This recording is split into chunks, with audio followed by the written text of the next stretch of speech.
Welcome, everyone. Hope you're having a great day today. Alvaro's out of Atlanta or close to Atlanta, Georgia, with CINC.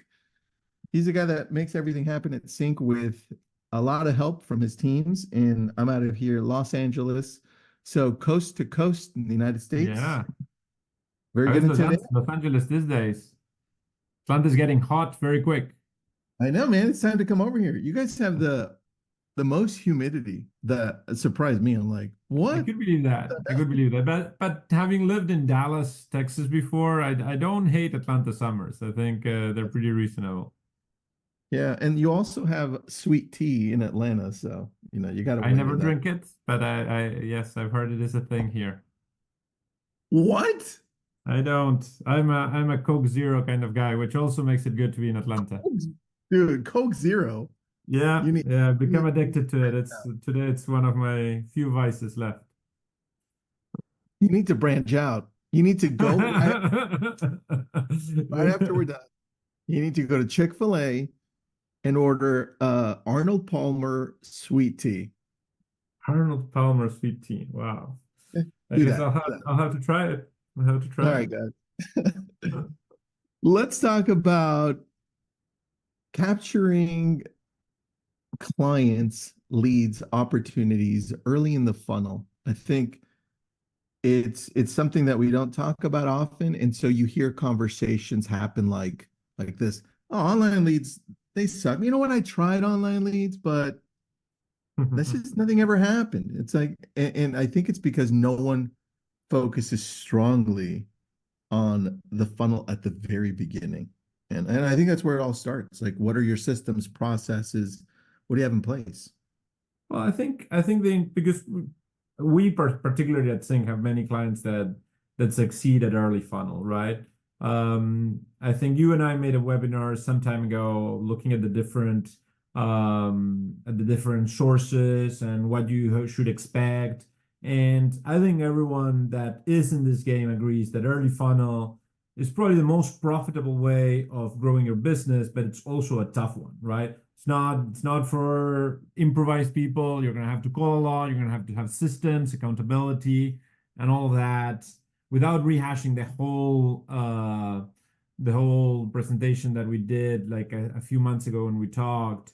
Um, like at the very, very high level, actually, let me share for a second. I don't know if I have permission to share, but Did like it, I buddy? don't know if you remember this slide that I had shared back then. Are you seeing it? Not yet. Almost there. Yes, now we see it. Okay, so this was at a very, very high level when I was comparing you the different types of lead gen, right? I Yep. was compared like if you do, of course, you're sending your own referrals, you don't pay anything on those referrals. CPL is your cost per lead, right? You don't pay anything on your own referrals. You convert a lot of them, very high profitability, right?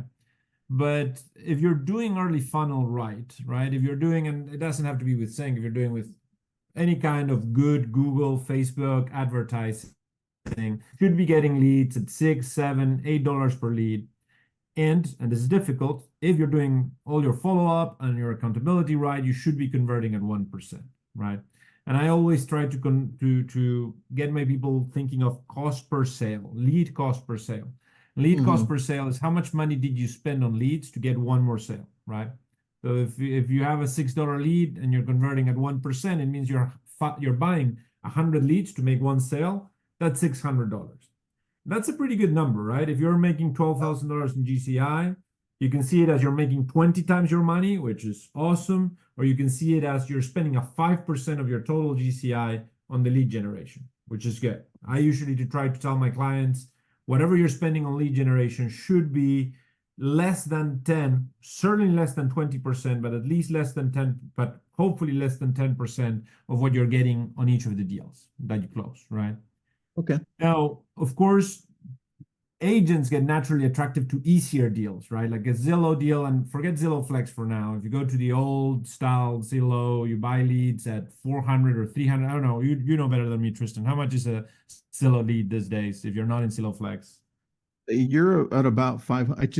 We just went through this yesterday, so it's perfect timing. $500 a lead, on average. And what would you say is your conversion on those? Uh, from the national averages directly from Zillow, you're at 6%. Do some people go higher? Yeah. Do some people go lower? Yeah. But So that's the 6%. thing. Imagine that you're at 10%, right? Imagine that you're at 10%. 10% on a $500 lead means you're going to buy 10 of those to close one. And I'm being optimistic with a 10%. It means you're Yep. paying $5,000 per deal. $5,000 on a deal that then you're going to make 10, 12,000. You're spending almost half, right?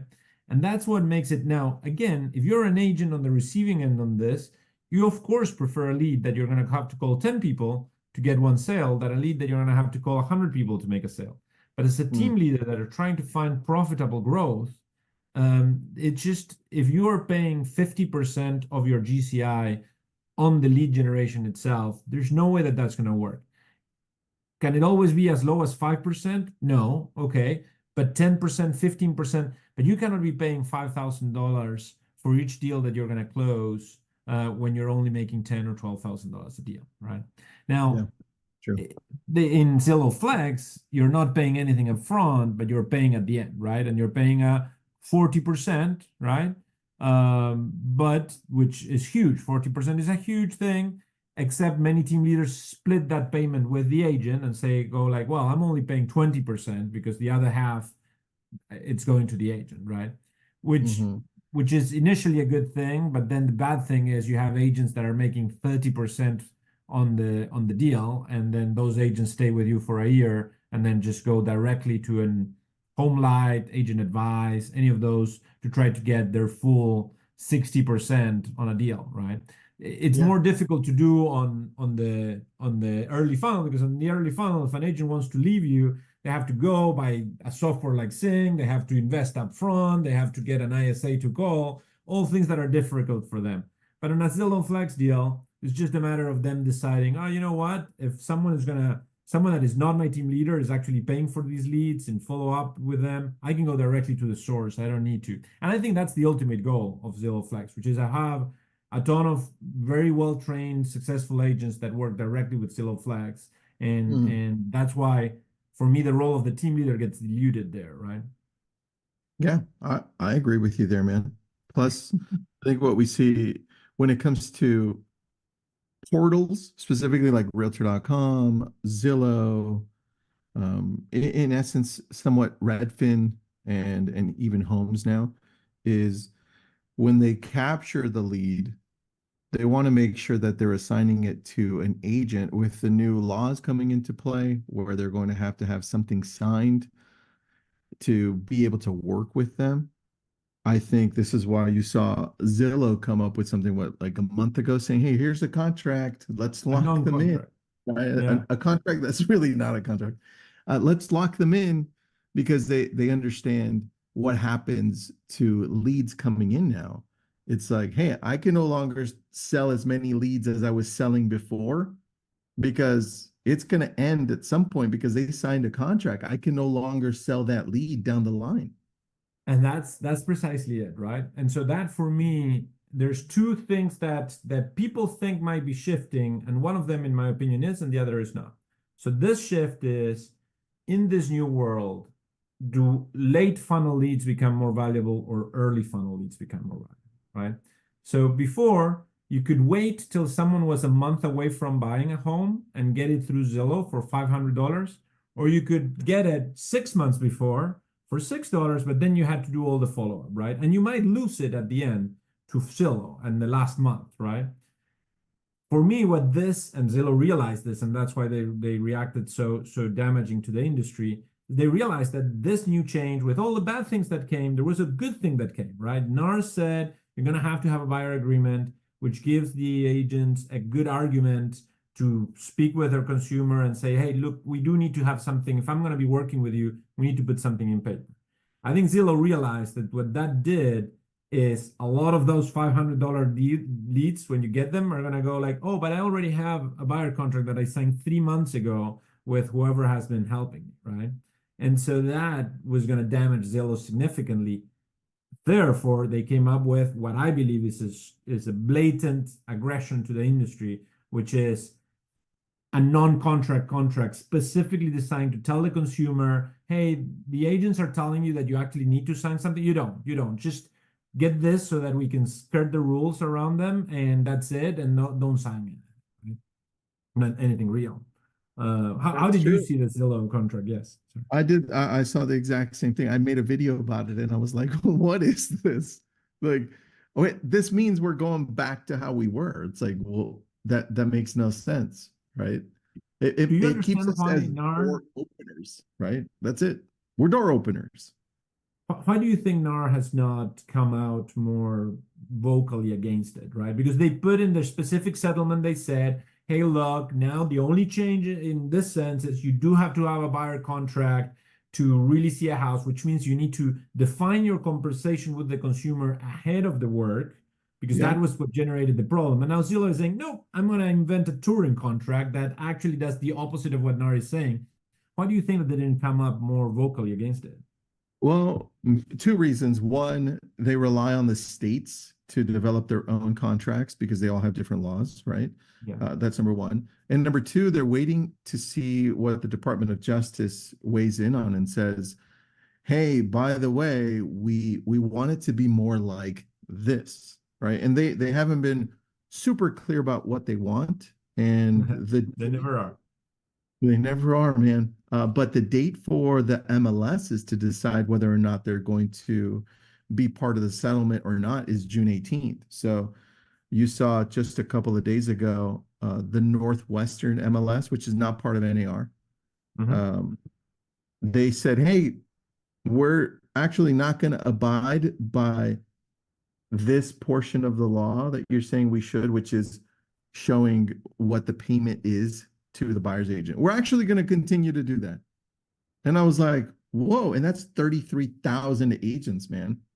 Well, one point, not to correct you there, but it's not really a law, right? Yeah, It's a rule from NAR, right? rule from NAR. So You got it. and we at CINC we're thinking about this because the whole thing that generated all this problem is the accusation that agents were colluding with each other and looking at who was gonna share or not and steering clients, which is ridiculous. Clients will go to whatever house they want to see and they will not care if the agent steers one way or another. But there's a big difference between not having a secret channel for agents to talk about each other about commission Mhm. versus if I'm a seller, me covering the buyer commission is a seller concession, like any other seller concession. If I'm gonna provide $10,000 in seller closing cost, in buyer closing cost as a concession, of course I want to Mhm. put it on my listing, right? Why would I Yeah. not? It's part of what I'm offering. And also for me, in this particular case, this is the seller concession by excellence because the only reason, independently of who's paying for the buyer commission or not, the only reason that it is makes more sense for it to be on the seller side is because that way it is in the mortgage, right? Mhm. And in the end, no one, not the DOJ, not the US government, no one wants buyers to have to pay buyer commissions out of pocket because the first thing that that would kill is first-time home buyers and VAs ever being able to get any house. They would be reduced to a very small amount of house that they could afford because they would not be able to afford a $10,000 commission to an agent, right? Yeah, very true. Very true. Yeah, you make a good point there. And I put up the response from the NWMLS too in the link. So if anybody And wants to read that. and that Yeah. shows you like this is a big MLS that is saying, you know what? We have to show it because consumers need to be able to see it. And so we, for starters at CINC, what we are going to do is we are implementing a place for you to put in your listings how much your seller is agreeing to give, which is obviously totally kosher. It's even NAR said you can still do that. In fact, one important thing for anyone, sorry to jump around, but for anyone that is worried that the DOJ will say, no, you cannot really share commissions. I think this is a very important, let me see if I find it. One second. The Yeah, DOJ no in problem. February actually came out specifically saying the opposite. Now they still want more transparency, but this actually would be less transparency if you're not able. So if you look at this, I'm not going to read it whole out loud, but the final phrase there, while some buyers might choose to pay their buyer brokers out of pocket, other buyers might request in an offer that the seller pay a specified amount to the buyer broker from the proceeds of the home sale. So what this says is, even if the seller hasn't agreed a priori with his seller agent to give advantage to the buyer agent, it could still happen that at the end of the whole process, the buyer goes, you know what? Just add another $5,000 to my sell price, and you cover the agent. And so the game doesn't change at all if that happens, right? That's very true. That's very true. Okay. And I think all of this is really clearly showing us one thing, though. And you and I were talking about it earlier on. It's saying the early funnel becomes even more important to us being able to close online leads at a higher rate, because Zillow, Realtor.com, Homes.com, they're all trying to pivot because they understand that this on the buyer side is a detriment to them, right? They're trying to pivot in two ways. One, we were trying to see that not contract from Zillow. The other one is they're trying to pivot into more seller leads, right? So we're seeing both. I'm like, interesting. And they're in the middle of figuring it out because they don't know. They don't know. They're like, they're fumbling. And that's where, if you want my contrarian point of view, that's where I don't agree with anyone in the industry. So on the early funnel versus late funnel, I think everyone agrees that early funnel is going to become more important, and that Zillow is scrambling to try to react. And as someone that has both early and late funnel, because I have Agent Pronto, which is late funnel leads, just like Zillow Flex, Referrals, I keep telling my clients, look, Agent Pronto or ProLink, you can still use it, but you need to realize that as more buyer contracts get signed 3 months ahead, many of those expensive leads at the end will come with people that are already somehow constrained, right? But where I don't agree with most of the industry is you will hear a lot Zillow, but a lot of my competitors like Boomtown, like all of those, talking about moving to seller leads, right? And I absolutely think that that's the bad direction to go. I think that's like buying expensive stock when it's up and selling when it's down, right? For me right now, you have a lot of money going to seller leads, right? Mm-hmm. And you have to think that, and you probably know this from experience, Tristan, like the numbers show that only like 40% of people choose their listing agent from someone they met online, but almost 80% of people choose their buyer agent because of someone they met online. It's much easier for you to connect to an agent online when you're thinking of buying than when you're thinking of selling your home, right? Yeah, very true. And if that's true, then why is so much more money fighting for those seller leads? And again, we do seller leads. I have a ton of clients that come to me and go, Alvaro, I want to move from buyer to seller leads. And it would be very easy for me, CINC, to say, like, we have this new seller product that has this different or whatever, to try to ride the wave, right?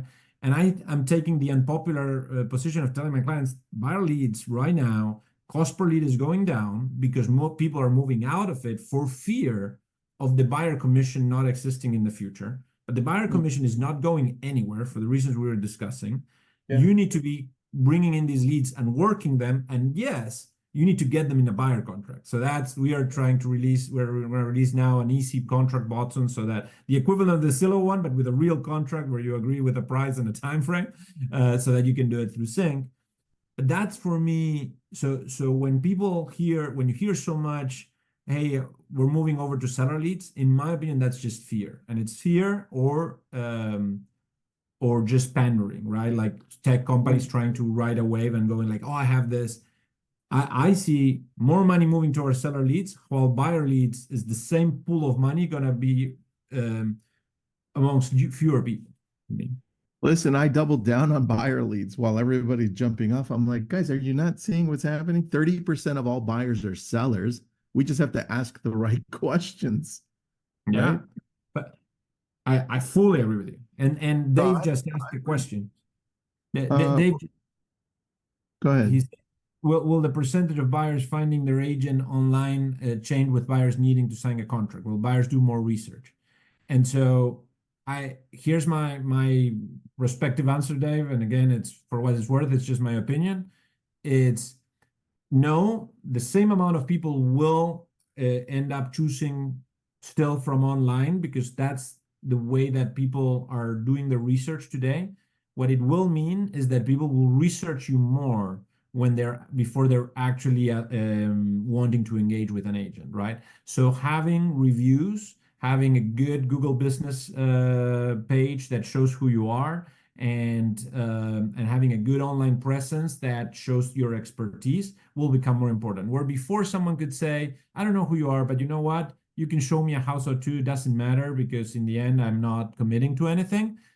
If that goes away, now I'm still searching for my agent online, but I'm doing what you do when you want to buy a TV. You're going to read reviews, you're going to try to find some articles on it, and you're going to make some research before you do it, right? That's a good point, man. And I think what you're also leading into is it becomes even more important, Dave. It becomes more important that you actually have some type of a portal that competes with Zillow, Redfin, Realtor.com, because as soon as you have them sign a contract with you, they've got to be able to search and it has to compete with those other companies out there, or they're going to feel like this is, Tristan's just, he's not up to it. And then they can easily cancel too. So the tech now has to match, at least match some of the competitors because they are finding us online. So great. What a great question, Dave. I love that. Carrie says, I've been saying the same thing about buyers. It's going to be a hotbed of opportunity. 100%, Carrie. Great point. Kristen, what's up, Kristen? Are you saying that CINC is coming out with a contract for buyers to sign? Alvaro, So good what we're on. doing is this actually. So I don't know if you probably know it, Tristan, but our sister company is SkySlope, which is a transaction management company, and they've done the whole work of having the buyer contract for each state according to the state laws and all of that, which would take us years to do. So what we're doing is we've made an agreement with them where we're going to put a widget in CINC where you can easily use without having to pay SkySlope, without having to be a user of SkySlope, you're going to be able to use directly from CINC. You're going to be able to send your buyer contract specific to your state to your consumers on a one-click from our site without having to pay them and using their contract forms. We're super grateful to SkySlope for that. Hopefully they'll entice you later to use them for other stuff, and that's a great upside for them. But at the very least, we'll have that right away. I like that. I like Yeah, that, dude. we'll Yeah, have that before it drops in August, before the everything drops. good. August 17th. So that's good. We'll have it before. I have an anonymous question about Google page. I'll see if I have a link for you, so at least you can contact them. They can help you out there. Alvaro, I have a question about Agent Pronto because I did put up the link for where people can sign up. Can you quickly go through what that is so people understand? So Agent Pronto is our referral network, and what it does is at CINC, if you have your website, we're managing your ad spend and we're creating SEM, people looking for homes that then give you their information, and those are the leads. Agent Pronto basically serves people that are looking for agents. Either those are internal referrals between CINC agents that are looking for another agent in some other place to refer to, or it's people that are coming to our landing pages specifically looking for an agent. So of course, they are much more down the funnel leads. We're talking about, again, a conversion that's more like the 12 or 15%. And we're doing the follow-up at Agent Pronto, and then it gets placed on the agent, and then you pay a 35% referral fee. So in many senses, it's like a Zillow Flex. I love to have it, and I always say it's a great complement for your lead gen. But I don't want my clients growing their business on it, because you should be growing your business on transactions that leave you an 80% margin, not a 51. That's true. Good point on that. Very good point. I had another question that I wanted to answer. I wanted you to answer. Where was it? There it is. Kristen, will there be a new button for the lead to check regarding whether they've signed an agreement with another agent or not? We hadn't thought of doing that. That's an interesting point. Something I'm going to write down. We had not thought of adding that to the registration model. it still remains to be seen, in my opinion, how much really this gets applied, right? Like it's now 80% of buyers that are going to happen with a buyer contract or not. So we would still want to give you the lead, even if they're working with someone, but it is valuable information that we should ask. The problem is people lie, right? And so they might click the box just to tell you so that you don't contact them early. And so, but it's something worth analyzing. All right. Let me answer that one. Good one. These are good questions, man. I like this. It's a Yeah. good interaction. All right. So in regards to early funnel leads, what are some things that you've seen that allows us to capture them better and have a better relationship longer term with them so they end up using us? Yeah. So on that, the main thing is where I am a pretty boring CEO, as you've seen a lot, and you know them all of my competitors, Tristan, that are always building some like new thing that will completely revolutionize.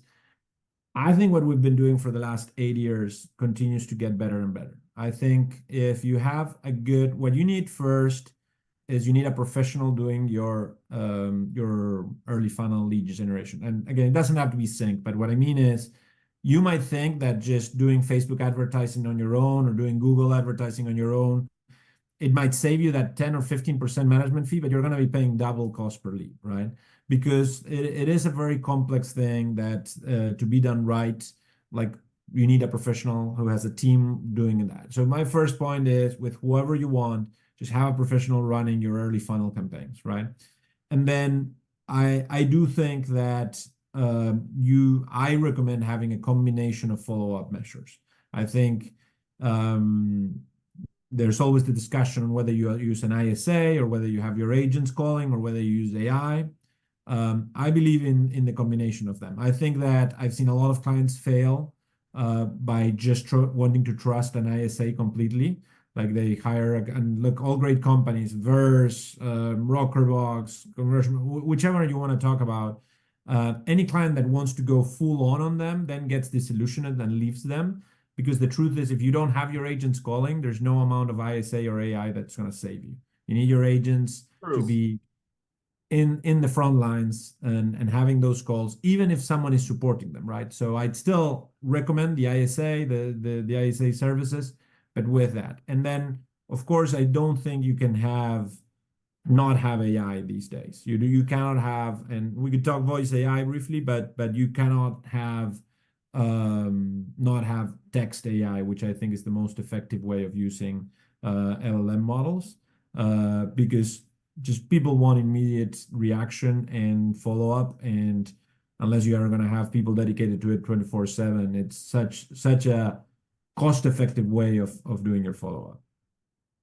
What do you consider to be early funnel leads? Where do they come from and how do we get them? So for me, early funnel lead, we call for early funnel lead is someone that is looking for a home and not for an agent, right? Now, the difference is when you have a system like CINC that does forced registration, and to explain what that is when someone is looking for a home in a site like CINC, we do ask them. In fact, CINC, I don't know if you know this, Tristan, we have a new product now that we released, which is real verified leads, where we are actually to give full access to your site. Not only are we asking people to register, but we're asking people to do two-factor authentication that actually confirms that is their phone, which is something no one else is doing it. That's awesome. I It didn't know is. that. Well, what's awesome is not because the idea, we had it a long time ago. What percentage of people do you think, Tristan, are actually doing the bank two-factor authentication to tell us that this is their phone only to use our sites? Dude, I don't know. What's Yeah, the throw a answer? number. 20%. 66%. No way. Yeah, 66%. That's And crazy. a 13% of people are actually changing their phone number after the fact when they see that they cannot access the full site until they do it and put in the right number. That's That the biggest thing. It's much less flashy than a lot of the stuff that it's out there in the world today, but it's the most effective thing we've done in lead generation in the last 8 years that I've been here. But outside of whether you're doing this with CINC and you have real verified or not, back to your question, Tristan. Oh, sorry, Tristan, you were going to ask me something. No, you go through the funnel. So they come in through Google. Let's just say they come in through Google, right? Yes, You know what? Let's run this live. I don't know what the hell is going to happen, okay? But you're going to that's okay. have fun with it right now. Give me a city, Alvaro. Yeah, you go looking for homes in Atlanta, right? Homes for sale in Atlanta, Georgia. Yeah. All right, so we're looking early funnel, right? But that's the thing. So here, right? This it doesn't mean it's a sync client, but you can see the difference, right? If you go to homes there, homes.com, um, homes.com is going to give you a site where they're not going to ask you to register, and you're going to be able to use it fully, and that's great. As a consumer, you love it. You don't have to commit to an agent. You're going to keep using that site and navigating through it till a month before when you really want to talk to an agent because now you know what you want to buy, right? And that's, Mm-hmm. I understand why consumers like that, but if you go to that one, fisherhomes.com, I assume if that's not us, but if it's a site like Let's that, take a you're look. gonna go to if you were to go to one of our sites there, when you start looking for a home, let's say that you press on one of those homes, any, All just right, press let's on any. take a look at. Yeah, just choose one of those that there. Yeah, it should be go there, just view details. Oh, accept Mhm. it. Yeah. So it's not prompting me. Oh, well, let's take a look at Uh, this one. So this one, maybe not, right? With us, what would happen is you would not be able to navigate as you're navigating now.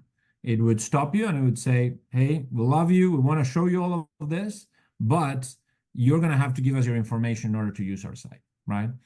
And in fact, in our new product, Real Verified, we're going one step farther and saying if you really want to use all of our sites, you actually need to prove to us that this is your phone, right? I love And that, man. so that is the definition of early funnel because you are in some ways forcing the consumer to give you their information before they're ready, right? And that I can understand. Some agents go like, well, I'd rather talk with them when they're ready to talk to me, right? But that's not the way the world works because a good salesman is gonna get in front of them before they're ready and you're gonna say, hey, look, I can help you and I can help you early. And if you're not a transactional person that expects something to come back to you like next month, if you're someone that is willing to invest 5 months into a relationship, you're gonna get that client much better than the person that is wanting to wait till 2 weeks before they buy, right? So our system does require people that are willing to invest, look long term, and willing to build relationships and are not looking for just a transaction. If you're looking at leads as a transaction, if you're looking at people as a transaction, you're never going to succeed in early funnel. You have no option but to wait. And just to make a quick point, all of our as agents, our competitors are on early funnel as well. And that's how they grew in the industry, homes.com. In fact, that's exactly how homes.com grew. That's exactly how Redfin grew. Let's pick up Mhm. another area. In where? Give me another city. Yeah, but I don't know. Dallas. Houston. Oh, Yeah, look at that. Dallas. We were kind of close. All right. Yeah. We're not too far from each other, Alvaro. So then we've Richard, got give us other. Richard, give us a client. We have Richard in our give us a client site in Dallas. Yeah, give us a client site, Richard. And then Yeah. look, you've got more of our competitors, Troll Brothers, Homes Again. You can go That's the all thing. throughout. They're always going to show up, right? And that's sponsored. If you go down to organic, Zillow is always going to show up first. And so the only way that you have of great Houston area homes. Let's see, John here put great Houston area at homes.com. Area, Great Houston area homes. Yes. Which we do Perfect. that in purpose because we want, Hold on. oh, no. Let me get the chat. Let me go to the chat and grab We it. copy paste it. But the reason that we use generic URLs is because we know that it's a greater Houston area homes. Well, I got Jamie's. So there you go. Okay. Or greater. Let's go to this one too. So you guys can take a look. Yeah. Beautiful. Both are Perfect. beautiful. So beautiful site. Go try to start navigating it. Yeah, press on one of the homes. Got it. That's the thing, right? So what happens after I click on enter my phone?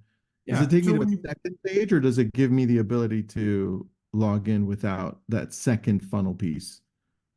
if you don't have a real verified, because not all our clients have it activated, you don't Uh-huh. have it. Once you put your information, it'll ask you a couple of questions, but you can X out of them if you want. You can use the site. Once you gave an email and a phone number, you can use the site freely. If you Got have it. real verified, there's going to be one more step where it says you can already start using the site, but if you want to fully use everything that the site has for you, then you have to send a two-factor that's your phone, right?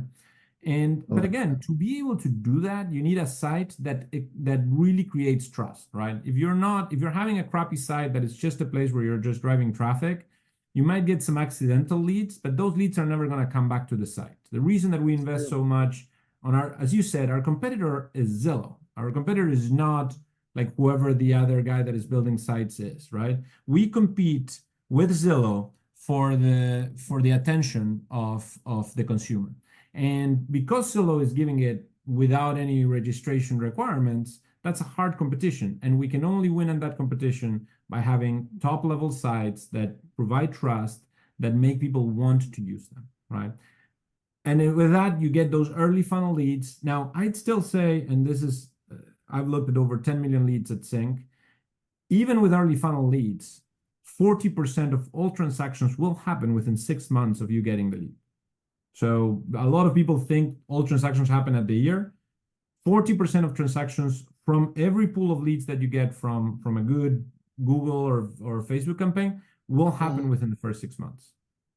I like that, man. That's a good stat. I learned that stat from you, by the way. And something else you mentioned earlier that we kind of just glanced over or just passed through it that was important. Everyone, as you're paying attention to early funnel leads, Alvaro said, I wrote it down, Alvaro.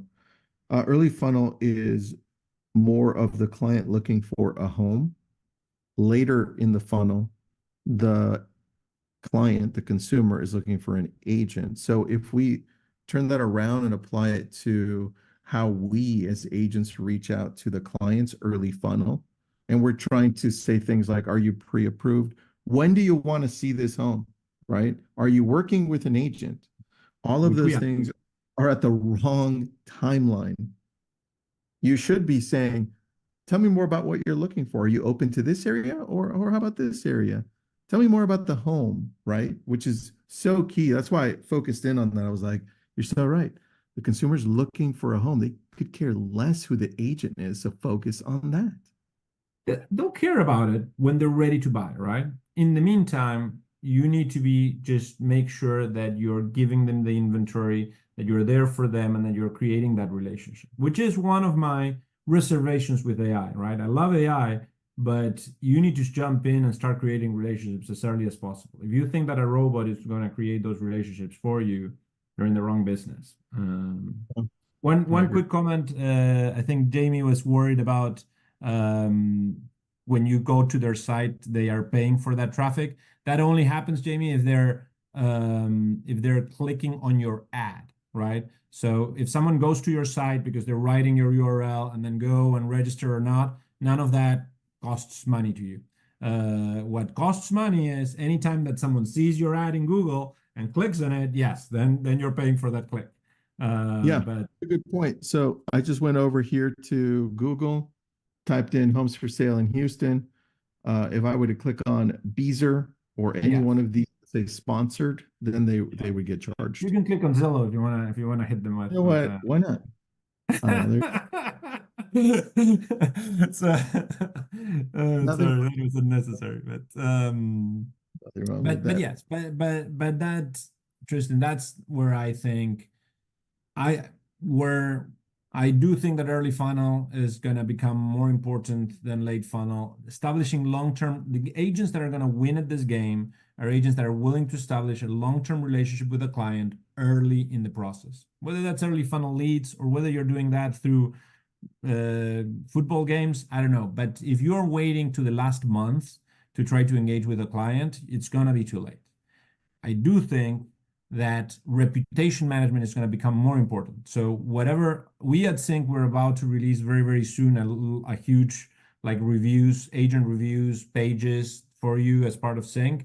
But independently of whether you're doing it with CINC, with what we're doing, or somewhere else, at the very least, you should have, if you walk with nothing else away from this webinar, if you don't have your Google Business account to date with good reviews, in this new world, you're going to struggle as a buyer agent because they're going to be researching you. And if they don't have a place to really see how good you are and hear from other people, you're not going to be able to get to that buyer contract, which I absolutely think you need to get to that buyer contract.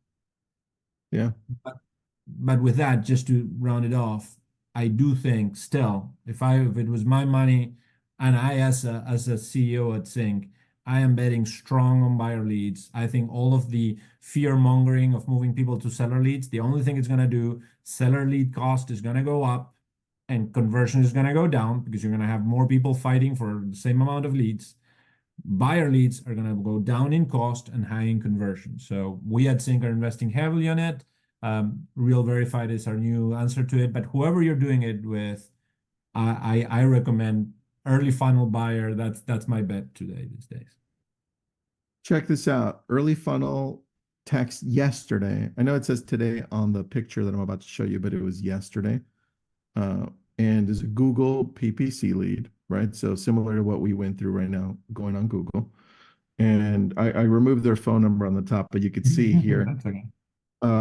Going along with what you're saying, they're looking for a home, not necessarily the agent, early funnel, right? So I'm saying, hey, are you looking for Woodland Hills or are you open to Calabasas or Agora? I said, prefer Woodland Hills, but open to Calabasas. Got it. Do you have a specific price range? So I don't go over that. And then she says, well, we got 20% down. I'm like, okay, sounds good. I got it. Checking now for you. Stay tuned. Thanks. Thank you. And we need at least 2 baths. I go, definitely need 2. Good thinking. And then I went through it and then I said, hey, I just got one of my agents or business partners, Mark. I shifted it over to Mark. And now they're working with Mark. They spoke yesterday. They are pre-qualified. They have no agents. Nice. And I'm like, this is amazing. Google, all right. And just early funnel, man. Every once in a while, the early funnels will wrap up in like 10 days. I don't know. I've been surprised by that. And one thing I think John there was saying, which is also true, we have our Home Pulse product, which what it does is it entices home buyers to tell you if they really have a home to sell to. 50% of them do, right? And so again, we're going to be in a world where it's going to be cheaper. I think it already is. It's cheaper to get a seller through a buyer lead than going directly for the seller lead. Said by someone that has both products. I have a seller lead product and a buyer lead product, but the buyer leads, if you count how many of those end up being a seller too, you almost are better off.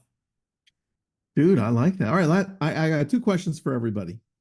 Number 1, if you joined us early, we went over, but it was great. Alvaro says he drinks Diet Coke, and Nope. I told him to go try it. Oh, sorry, Coke Zero. Shit. There's a Coke big Zero. difference. Big difference.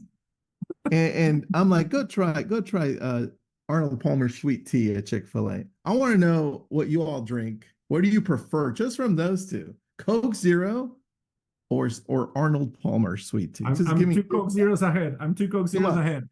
Give me that in the chat, and then I'll ask you the second question.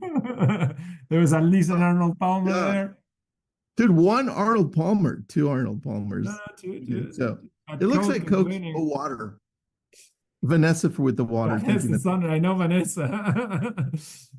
Remind me of how unhealthy I drink. Thank you. All right, so it looks like Coke Zero is going to win, Alvaro. And then the second question I have, who in here that we have is currently a CINC user? Type in CINC or not yet, just so we know. So either me, or CINC or not yet. A lot of things. So a lot of things.